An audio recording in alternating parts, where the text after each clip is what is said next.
Well, hi, folks. Jack here from the Survival Podcast. This is my segment for today's Expert Council Q&A show of the podcast. And if you're watching the video version, you can see that I'm also recording it independently as a video. I thought there would be some things that could be impactful in a video, and this might be something you want to share with others that don't want to sit down and listen to an hour to hour and a half long podcast. So we'll try to keep this about 10 minutes. My question today comes from Durand, also known as D, and Durand says, would you give your take on the Mittleider gardening system and why you don't use it? I'm a member and I've been listening to your podcast for quite a while and don't know if you've ever mentioned it as an option for productive garden. I'm putting my first garden this spring and listened to your Monday podcast. It was very informative. I was at John Bush's Exit and Build and heard the Texas Ready couple give a class on Mittleider. Would love your comments. Thank you, Durand. Okay, let's talk about this. And I want to stay out of the gate. I know that every method, straw, bale, you name it, square foot gardening, everything that's ever been branded a method, including many things that aren't methods, by the way, that are just assemblages of things that we do. Back to Eden gardening. So you mulch and you use compost. Great. You can join me and my grandpa back in 1983 with that, and you can call it a method if you want to. But I know all of these methods on one level or another, for them to get any traction, work. If they didn't work at all, then nobody would do them, and they all have adherents. The folks from Texas Ready, I know Lucinda over there, I love them. I think they're totally wrong about this, though, from a standpoint of what people need to do to be ready, to be prepared, to be independent, etc. And that's part of why I do not recommend this method. So if this is your thing and you love it, by all means, keep doing it. Because one guy on the internet says that he doesn't like it, it doesn't affect you. It doesn't hurt you. You can keep growing your fertilizer, salt-based food if you want to. And it's way better than probably what you're going to buy at Publix or Albertsons. I'll acknowledge that. So it is what it is. But my concern when I teach people today, and with what I've learned over decades of growing food, is the number one solution that we need to be teaching in the modern world is not chemical, it's biological. Basically, as a gardener, as a market farmer, anything like that, you have a choice. You can be a chemist or you can be a biologist. Mittleider is based on the fact that, according to their method, plants need 16 nutrients. Okay, so modern agriculture says plants need 3 nutrients. They say that plants need 16 nutrients, right? 10, 5, 16 nutrients. Who says that that's all plants need? Who says that there are not other things that plants need? Do you know the main thing that plants actually consume, with all due respect to Elaine Ingham and all the fine work she's done with soil science? The bacteria themselves.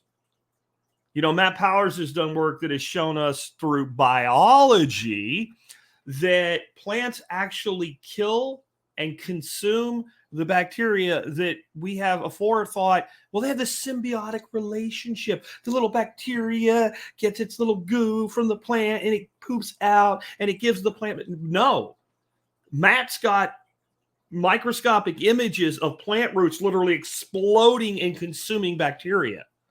So, and then the fungal networks in the soil pay huge dividends as well. When you're using a chemical-based solution, I'm not going to say it's inert. I'm not going to say it's sterile. You guys know I even teach hydroponics, but we're going to kick that to the side today. If people want to know, is that hypocritical? No, because I teach hydro for a totally different purpose. Mittleider is not done in your house. It's done outside in the ground, where it could be much, much better if it wasn't this.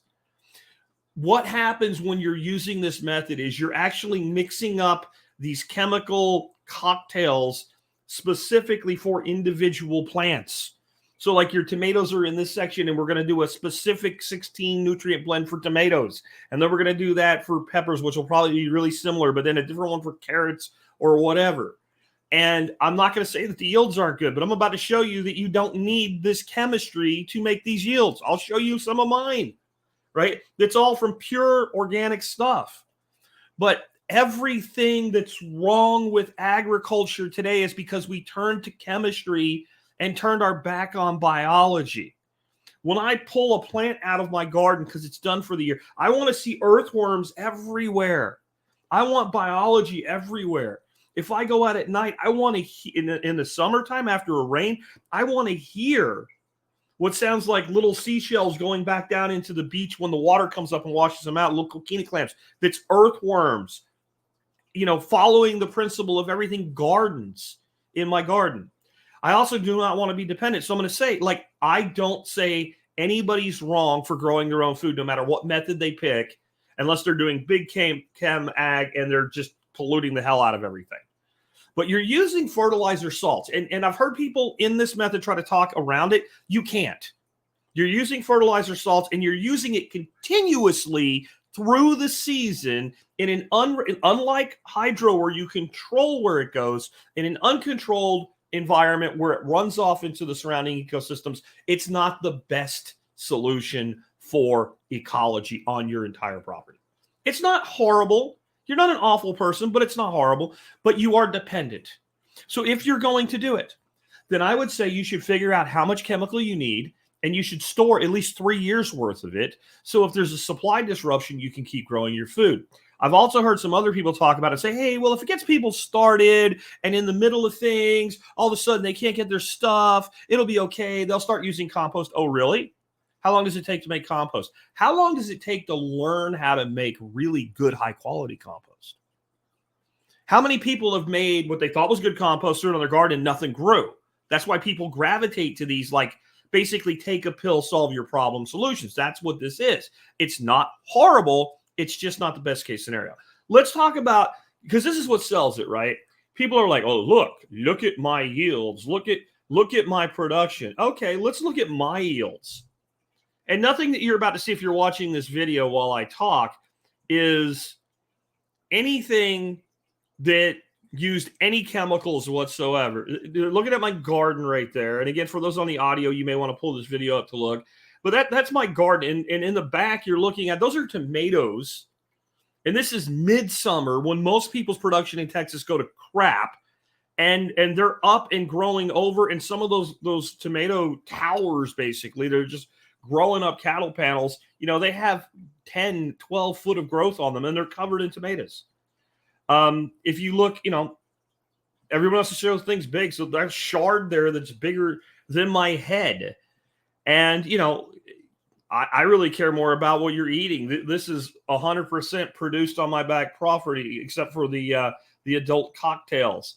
And I'll just keep showing these a little bit at a time. And I've got a picture here for those that can't see it.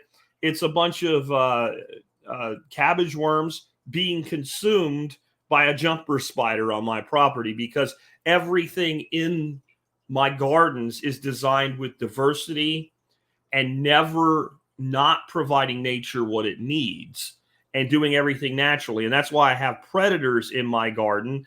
I have jalapenos that, are hand-sized jalapenos. And it's so early in the year in this picture, if you can see it, that in the background, the grass hasn't even really come in, and we already have production like this. This is one of my container-based systems, but it's all soil-based.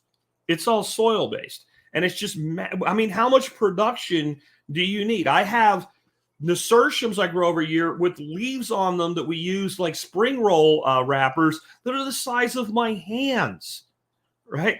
I have in an image that I'm showing now, for those that are on the audio, an image that's showing a soil-based aquaponics system. So this is a wicking bed system growing purple sweet potato.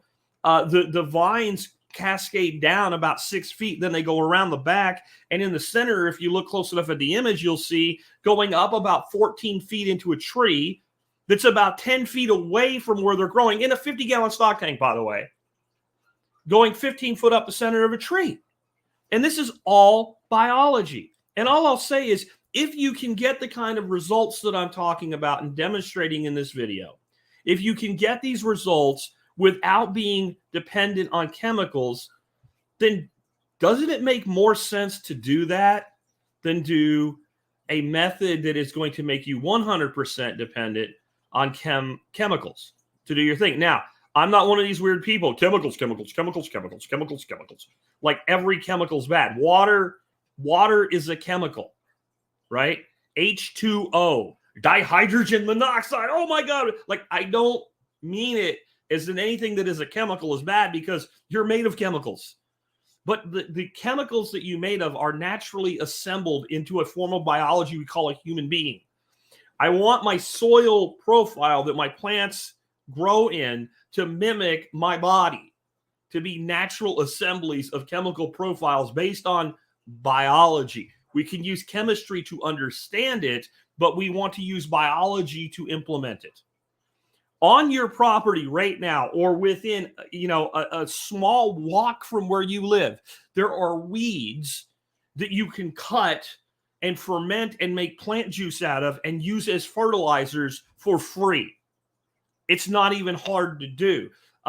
Stephen Reisner at Potent Ponics and his team, they have built an AI tool. It's not ready for prime time yet, but we had him on the show to talk about it, where you can literally say, I'm trying to grow these crops in this area. What do I make my fertilizer out of? And it will tell you what to mix together to make fertilizer for those crops without buying anything from anybody, for basically going out and picking some weeds and throwing them in some water and taking a very simple process at play and taking a biological solution.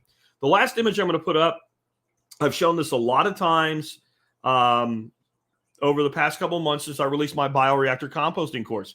But what you're looking at, if you're seeing the screen, is two plants. They're both longevity spinach. One is planted into a really high quality potting soil.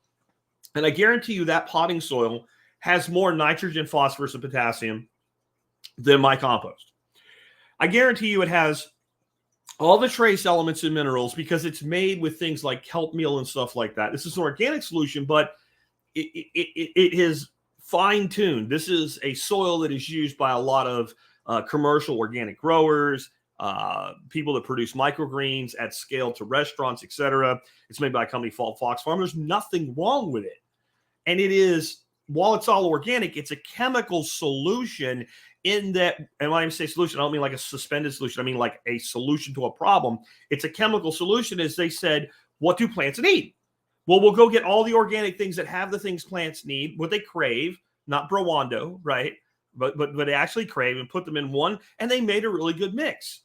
But if you look at it compared to a biology-based solution, which is a compost, it's very low in NPK, has smaller amounts of all the trace minerals that the plants need and crave, the difference is dramatic. And the one with the less nutrient, the one with the less NPK, does better than the one that is chemically defined to be exactly what a plant needs. And there's a reason for it. This is why we have to turn away from chemistry. If you go out to the average field that people farm for beans, corn, etc., and I don't care if it's no-till, I don't care if it's organic, I don't care if it's conventional, if it's being row cropped and it's not being done with cover crops, etc., and it's not being done right, it's not a true biological solution. And you go out and you test that field to see available phosphorus in it, inevitably, year after year after year, one of the most basic 3 NPK, you need to buy it and dump it on the field. But if you do a more in-depth test, you'll find the average farm, including the most nastily farmed, conventional, heavy runoff, horrible farm in America today, will average, they have 40 years of phosphorus locked up that the plant can't get to because the biology isn't there.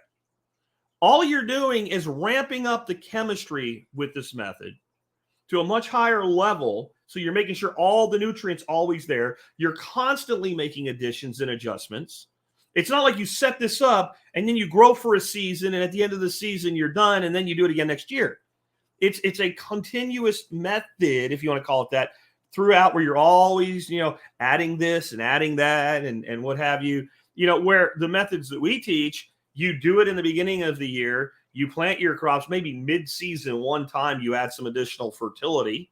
Really, really simple. It's usually just, either some organic fertilizer that has biology in it, and or just some compost. We're using biochar that actually holds the fertility and builds the coral reef of the life web in your garden or your market farm or whatever it is you're growing. And every year things get better, and every year you have to add less. Where with this Mittleider stuff, every year you have to add the same amount or more. And so you're becoming dependent on a system that is based on chemistry. And so again, I know some people are going to hate, like spit venom at this video or at this part of the podcast or however you consumed this piece of information. But I'm not saying not to do it or it's bad. I'm saying I'm not going to teach it. I'm not going to teach it because, I'm building an entire curriculum to teach people how to be as independent from the system as possible and to understand that if you want to actually do things in a natural way, you have to come at it from a biological angle. And if you're not coming at it from biology, you'll never be independent. You'll never get off therapy. And it doesn't mean we might not buy some additional product here and there, but we buy them as kickers. We don't need them. We don't need them. I mean, again, if you watch the video version of this, you saw what more do you want? How much more productivity do you want than a giant kitchen island with mounds of peppers on top of it from one 4x8 bed? How much more do you want than a 50-gallon tub growing purple sweet potato that has vines on it that are 25 feet long? Or nasturtiums that are, the size of a softball, or jalapenos that are almost as thick as my freaking wrist, Cubanelle peppers that are freaking as long as my elbow to my wrist. What do you need beyond that?